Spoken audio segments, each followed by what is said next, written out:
With that, kill the music, bring on the comments, get ready to do a little screen share here because, woo, what a weekend. It was the last weekend of August. Yeah, I got a chance to spend that out on a multitude of different places. I gotta tell you, I slept well last night.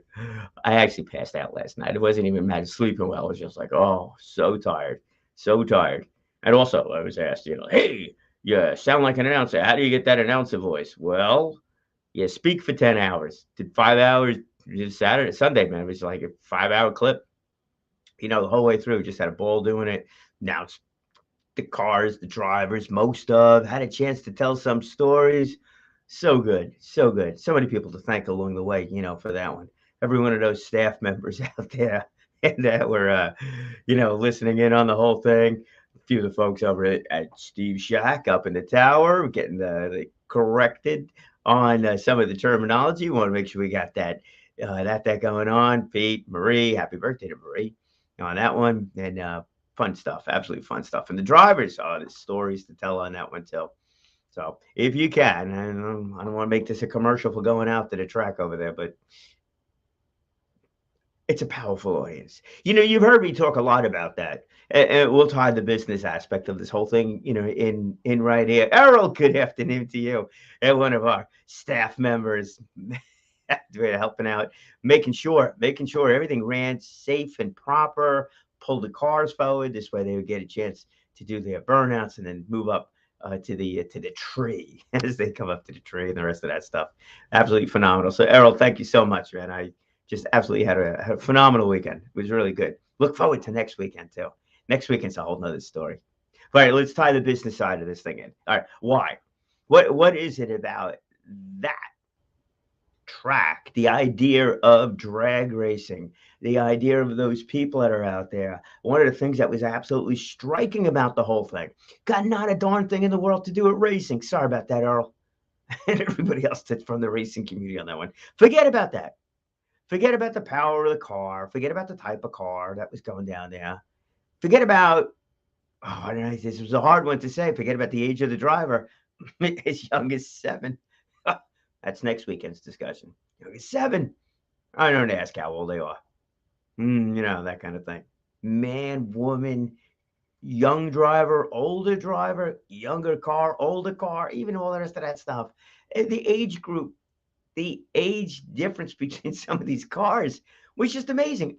And pairing up against each other and running really close against each other too. All that amazing. But I don't want to talk about that.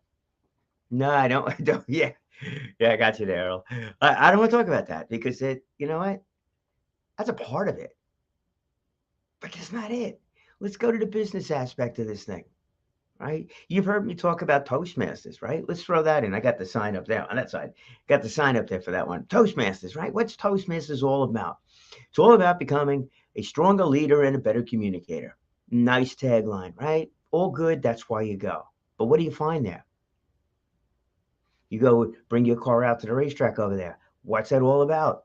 It's all about getting out there, 8th-mile track, to run with your brung kind of thing. Safety equipment, safety stuff aside.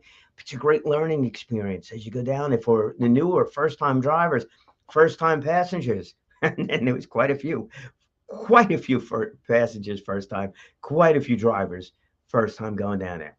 Safety stuff. You know what those two things had in common? You know what they have in common versus every positive networking group, for every one of these mastermind groups that I've been speaking about or have spoken about of the past number of months, almost getting it the past number of years, about 2.5 plus years talking about this whole thing, about why the Stony Brook the small business development centers, what you're going to see there, who you're going to meet there, Miller Business Center, HIA, Melville Chamber of Commerce, all the rest of those.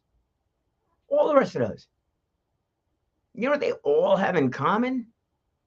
Is the fact that everybody, those that are get I'll call it 80%, right? 80% of the people that do these things, that do these group events, that do these community events, that attend different learning experiences, that attend different things for the very first time, that participate for the very first time, that become management, leaders, paid or not paid, doesn't make a difference.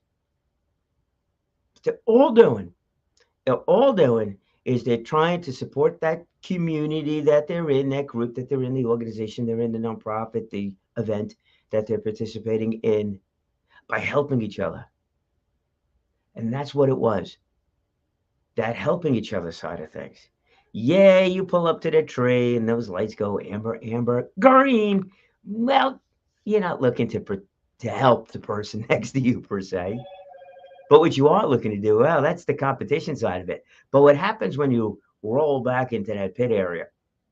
What happens after you give a speech in a speech competition is you get back and then you start to chat about, hey, what could I have done better? And it's not a conversation you have alone. It's a conversation you're having with the person next to you. And in many cases, from what I've seen, it's the person you just raced against. Hey, maybe you should stay in first gear a little bit longer. Or, hey, maybe you really should get to that the pre-stage light, the first white light, and then the second light is the staging light. Maybe you should really focus in on getting to that first. This way you're set and you can just wait for the lights, not second. And then you got to rush to get to them. Maybe it's a matter of doing a burnout a little bit shorter, a little bit longer, not doing one at all, depending upon power of the car. If you're doing the public speech, maybe it's a matter of preparing the entire speech. If it's technical, maybe it's not preparing the entire speech. If it's not technical, if it's a little bit more motivational, what should you really prepare? The beginning, the middle, or the end? My opinion on that one, it's the end. What's that overall message you want to deliver out on the whole thing? They're just saying that and thinking about that. It's the same thing I think I do here. I mean, what do I wind up talking about half the time? Well, I mean, I know lately it's been, it's been the weekend events and that kind of thing. But how am I going to get to that overall message of the fact that we have wild opportunities in front of us? We just need to take advantage of those things. We need to have the confidence to go out there and do those things. Ultimately, that's what I'm looking at, shoot for at the end of all of this. And I think that's also one of the things that I find to be very attractive about the drag racing out there. It reminds me of what I did years ago. Freeport Speedway, which has been closed now for decades. But Freeport Speedway, I had a 74 Capri, little 4-cylinder car, and I was like, wow, wouldn't it be cool to do that? And I don't remember exactly how it happened, but it happened. I wound up on the track, driving that car. I had a white helmet on. I remember that. I remember going around that track. I remember everything about going around that track. Everything, every little detail, every smell, everything. But it was such a cool thing to say, and I did that. Was I nervous? Oh, you bet I was nervous, without a doubt. It's like, I'm going to intentionally drive as fast as I possibly can. I never do that. I never did that, until that point. I then took a defensive driving course, which is no, go-kart. They did also, and that kind of thing. So that was intentionally drive as quick as you can. But up to that point, that was it. And in a nice, safe environment, might add on that one too. Hey, the wall was still there. Hey, whatever. A few people decided to touch that one. Now I didn't. Knock on wood. I had some other little issues. These seals in my tires kind of blew out. I guess making those turns was a little bit too much stress for it. Doug, good afternoon to you. Maybe that's why I like drag racing. It's straight line. You don't have to worry about that aspect of it. A few other things maybe, but not that aspect of it.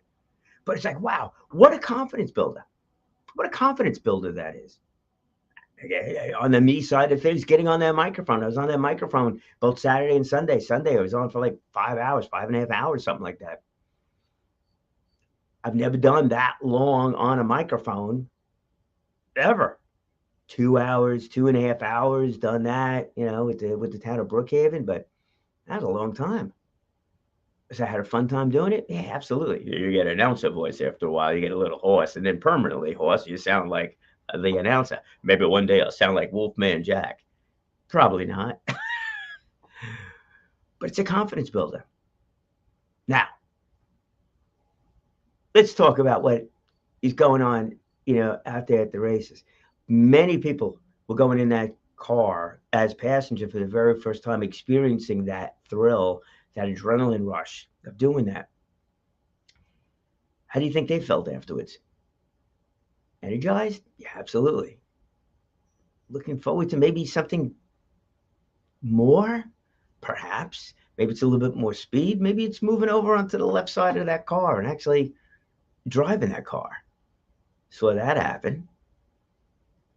That was kind of exciting thing. First time the driver moved over, taking the wheel. That was exciting. But it's a confidence builder, and everybody's helping you along the way. And I think that's the greatest thing in the world. Again, so much help I've gotten along the way doing this thing. It was like, last year I did it one day, this year a couple more than that, but that's it. That's my experience on announcing. Big time help. Driving side of things, well, I'm not the driving side. I'm not the driver to talk, but peeking in on some of those conversations that were taking place in the pit area, without a doubt, a lot of help, a lot of camaraderie going on with everybody, a lot of advice given to everybody.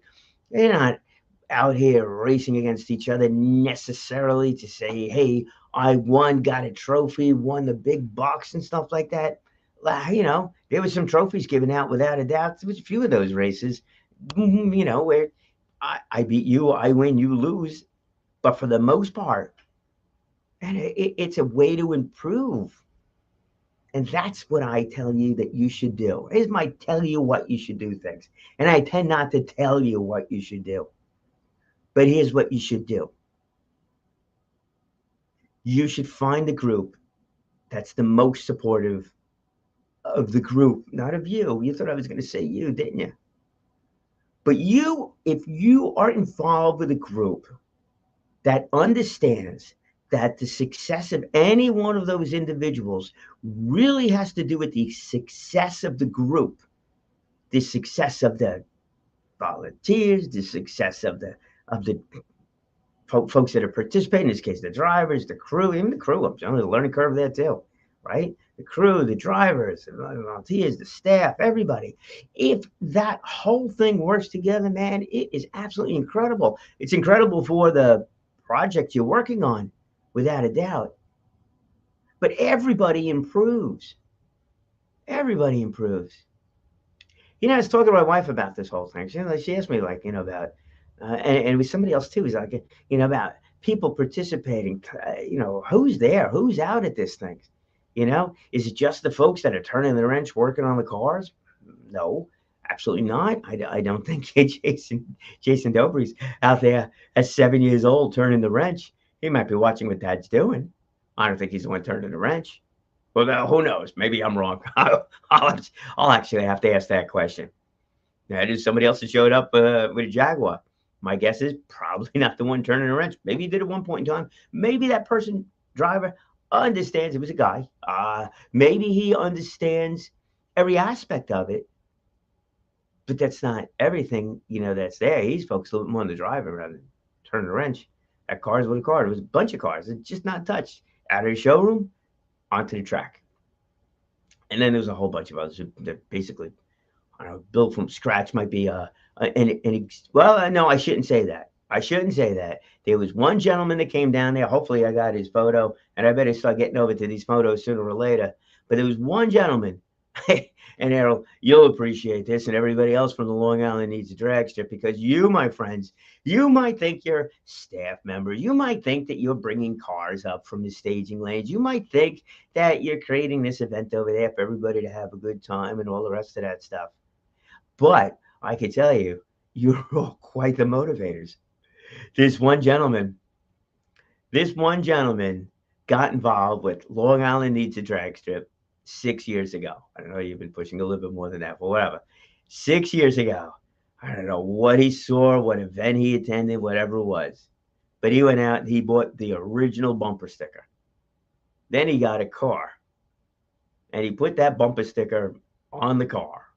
And he's been working on this car ever since. And he brought it out to the track yesterday for the very first time. The car he built specifically for racing on a track, not street, which is the website, Racetrack, Not Street. And he brought that car out over here. And I could tell you, there is nothing in the world that would have taken that smile off that man's face when he was telling me about that whole story. So that was just an absolutely incredible thing. So Errol, Chris, Bonnie, Donna, Pete, John, Johnny, and the rest of the team out there. Todd, who else am I forgetting there? We got Mike, the rest of the crowd. Let me tell you, you're motivators. Yeah, that's right. You're motivators. You motivated that gentleman to go out there and do something. You've got this track now, which is motivating with that 2-year-old. I don't know if he's decided this, but there was a 2-year-old that was out there rooting on his dad sitting on grandma's shoulder. And you know what they were talking about? When they were going to put him into a car. Not dad, not grandma, the 2-year-old. The 2-year-old. That's that junior dragster thing. And what they were telling me is that you could actually start that getting a license in your junior dragster as early as 5. 5 years old. Can't imagine. Can't imagine. But, and we'll put this a plug in for next week, but if you want to find out more about that whole thing, September 3rd is the Junior Dragster Day. And there'll be regular cars too. Hey, Donna's here. Donna had a ball. Absolutely great. And Donna's part of the team over there. That's just been like such an absolute resource to me the whole way through, including telling me not to wear that blue jacket every once in a while. This way I don't melt over there. But so you get the junior dragster bragster, I believe that's what it's called. I should pull it up over here. So there's a whole bunch of these junior dragsters coming out, which should be a whole lot of fun to go and see. But unbelievable to see these junior dragsters, these young drivers. I'm not calling them kids, no way. But to see these young drivers out there, and they're flying down the track in these cars. Their reaction time, how long it takes to get going, has been really, really good as it goes through. There was a young lady at this past weekend, Saturday night. She's working on getting her license to be a race car driver, and did a couple of passes during the day, daylight hours, then shifted over to the night. Totally different, man. Let me tell you. Driving during the day versus driving at night. I'm gonna try doing that on a track and trying to go as quick as you can. So that was unbelievable, absolutely unbelievable. So many stories. All right, let me see. Let's see how we did here with photos. Oh, and you should go to Matt Wass. I think it's mattwass.com. So Matt was out there taking photos. You could find the link, and I'll try to see if I can post this stuff up. For that, he was out there with the camera this weekend taking all kinds of photos. So most of the photos I take, hey man, I'm just out there having a good time with the camera too. It's just become a playground. And you'll see, I know the first photo I got over here is like way too bright. I didn't do Photoshop or whatever. What you see, in the words of Flip Wilson, what you see is what you get. That's that kind of thing. I'm trying to get better with that camera. Get lucky a couple of times, the rest of that stuff. But Matt he's the guy. He's the guy taking the photos. And he's standing down the track, taking photos up as the cars are leaving the starting area. I'm in the booth actually taking photos as the cars are driving away, so you get two different perspectives of that one. All right, let's see if we can bounce over here and show a couple of photos. Let's share screen. Share screen. I'm looking at me. That's not what we want to see. There we go. We'll share that. All right. This is my this is the series of the two bright photos. So the story here, though, I'm just going to move this over a little bit. The story here is that I'm in the tech area, and I went down there, not from my car. I went down there, and it was suggested to get a better idea of what the whole process is to participate in the whole process.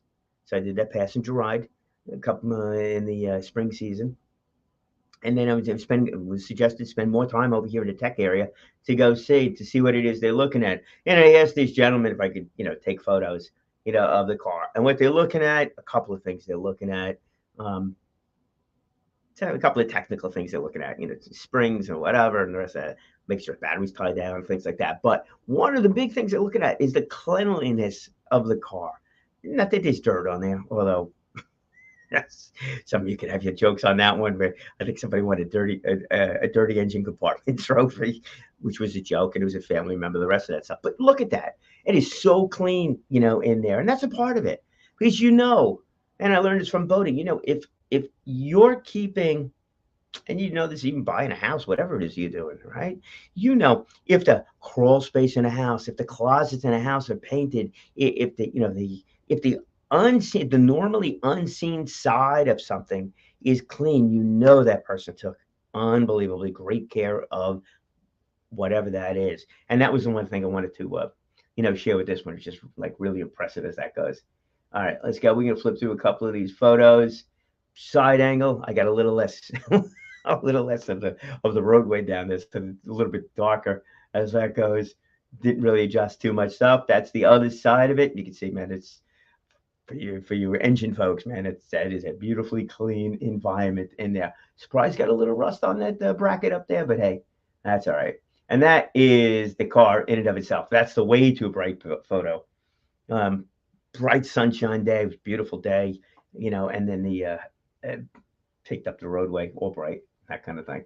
That's where that one goes.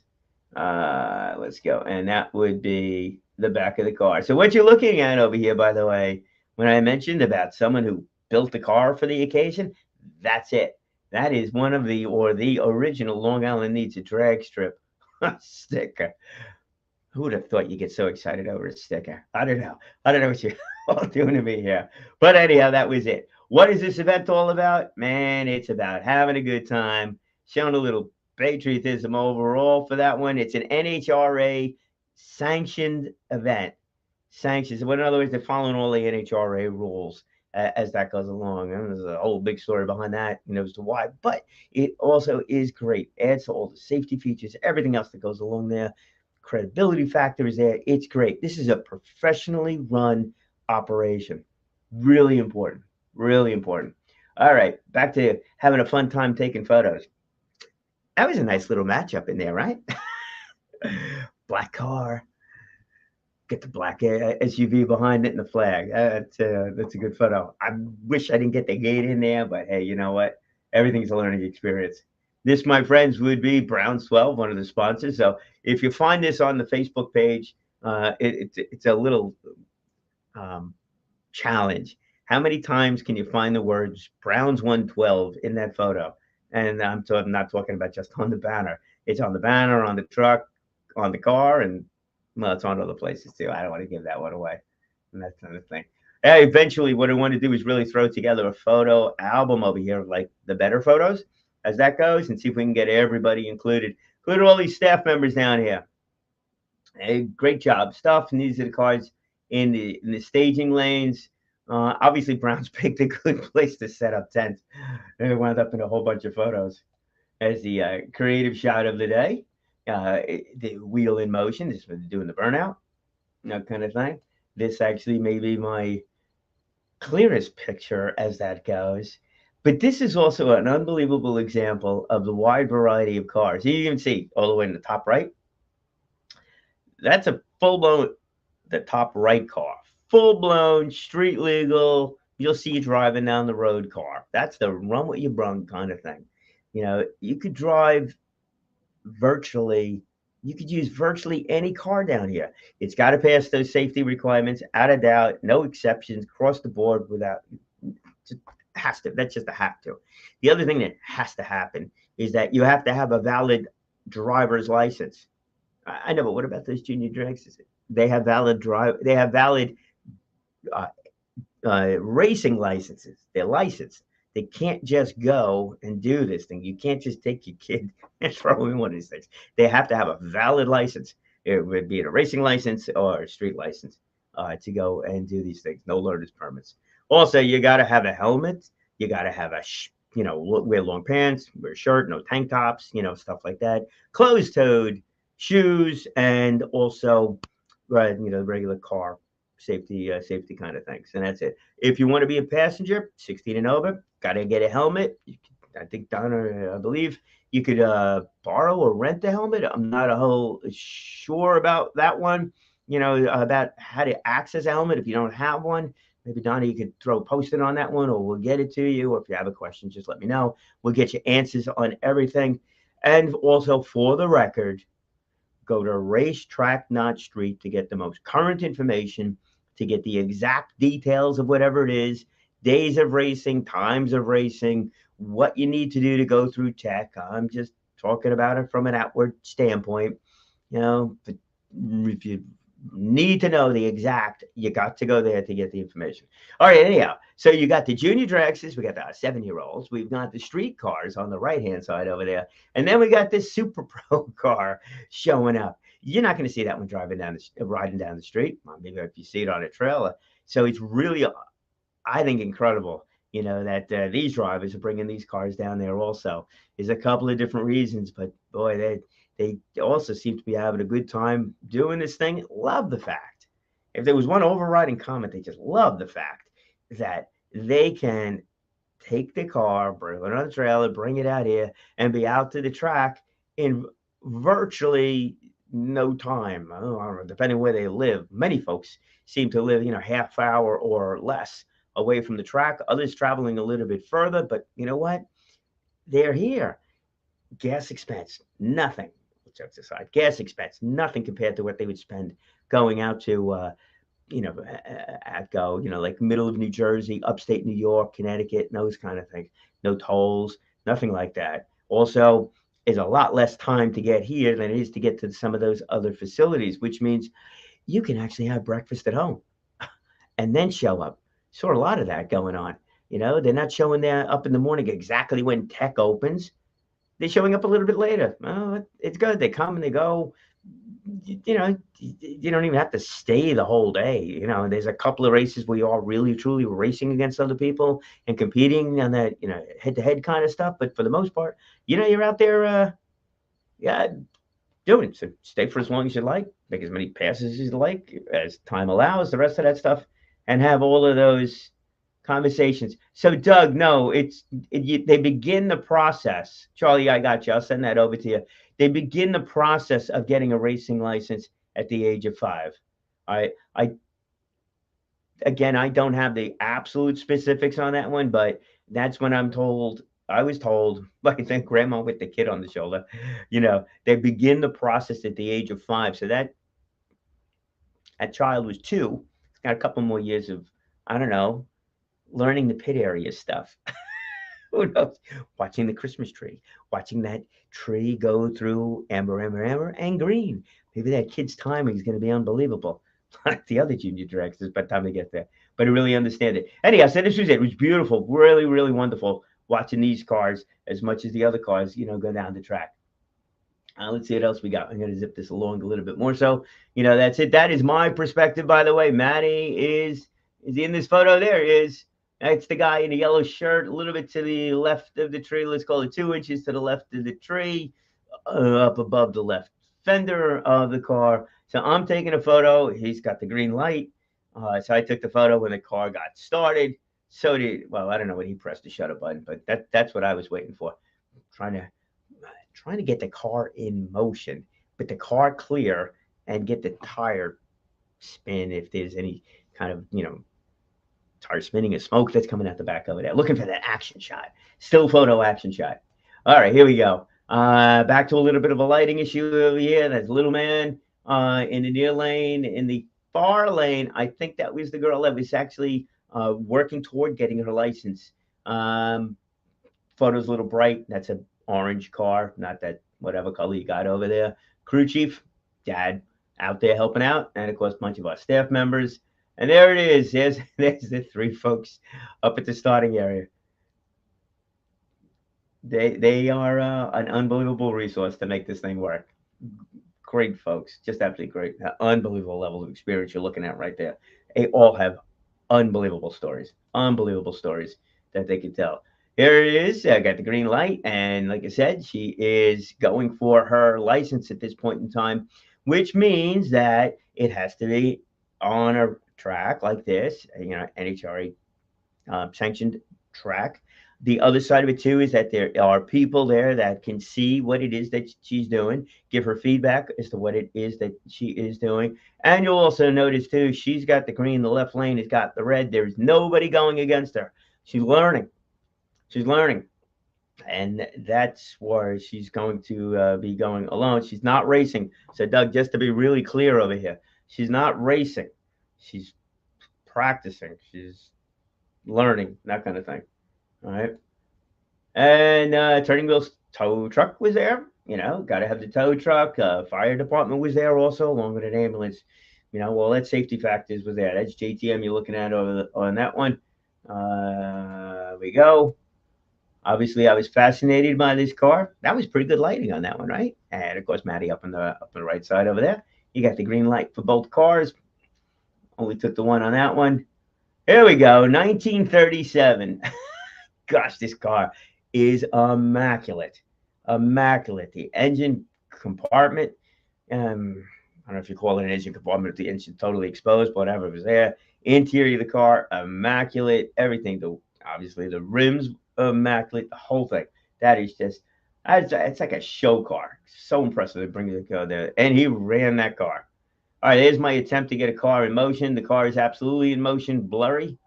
So maybe one of these days, Matt will teach me how to get the front of the car crystal clear and the back of the car with that blurry motion going forward. That is above my level of knowledge. All right, we're back to the junior dragsters, same kind of things. It's out there. It's now dark. You got the lights on. You can kind of tell, whatever, that kind of thing. Again, a little bit more in the nighttime thing. Got the car wheels up a little bit. Nobody did wheelies, but they do definitely the front end lifted on many of these cars. Another one, blurry. If I took a look at these things closely, I'm not sure I would have shown that one, but anyhow, that's my attempt at it. So if I get the front of that car clear, that'll be all right. And we are beyond time here. So let's just go real quick. Not an impressive photo. Again, gets more challenging as the lights go down. That one, let's get an end on this one. This is going to be the photo end. You are looking at over there. And Chris, you here? No. But you're looking at Chris Preed's up on he's the guy standing up on the center there. His daughter, Joanna, is in the left lane, the left lane, the right lane, the white car closer to us over here, happens to be one of her friends. When I mentioned that this is a family event, you are looking at the epitome right there of this thing being a family event. Just get back to this. This way we close this thing up. Yeah, we're 33 minutes. We are a little bit over. That's what I figured. That is an unbelievable example of why this is a family event. Tomorrow, I'll share the photos I took on Sunday. That was actually from Saturday into Saturday night. The Saturday stuff is afternoon into evening. So it's pretty interesting to see, I'd see the track at night and that kind of thing with the lights up over there too, but still night racing versus day racing. You're going to meet Allison tomorrow. Allison drove the 55 Chevy that was been in the barn for 45 years. Last 3 years, they've been working on the car, bringing it out. And let me tell you, that's a great story too. Family. Now, whether they're related family or not related family, I'm telling you, absolutely in no uncertain terms. When you get together with people that are all moving in the same direction, pun intended on that one, but when you get together with people that are moving in the same direction, here's what's going to happen. Assuming you're there for the right reason too, in order to improve upon yourself, you will improve. You may not know where or how you're going to improve, but that's all right. You still will improve. You will make those little steps forward. And you're going to wind up being around people that want to see the success of the group, themselves, and you, because they understand when you succeed, they succeed. And when you and they succeed, the group succeeds. That's absolutely incredible. Glad to play a small role in this one. Thank you all so much for giving me that microphone. Having a great time doing it. And maybe, just maybe, next weekend I'll go through without any faux pas as we go through. I'll actually come up with more and more of the proper terminology as we go. But I am more than happy and more than welcome for you to give me whatever feedback as we go along and do the whole thing. All right, remember, so next weekend, what is it? Saturday, Sunday next weekend, right? Check Racetrack Not Street for all the details. You get the junior directs is there. After that, next weekend after that one is going to be the Beat the Heat program. I gotta go. But Beat the Heat is just absolutely incredible. There we go. All right, Kathy. Good to have you join us over here. Doug, Charlie, I'll get you those things down there. Absolutely. Donna, Errol, always a pleasure. Glad to bring a smile to your face there, my friends, because you're doing the same thing to me. And all good. And I'll go speak to my wife when I get over with this thing. I'm like, hey, how did I do? Hey, remember, here's what you need to do. Speak well, speak often, live inspired, because you have, you will, and you do motivate others to do exactly the same thing. See you tomorrow.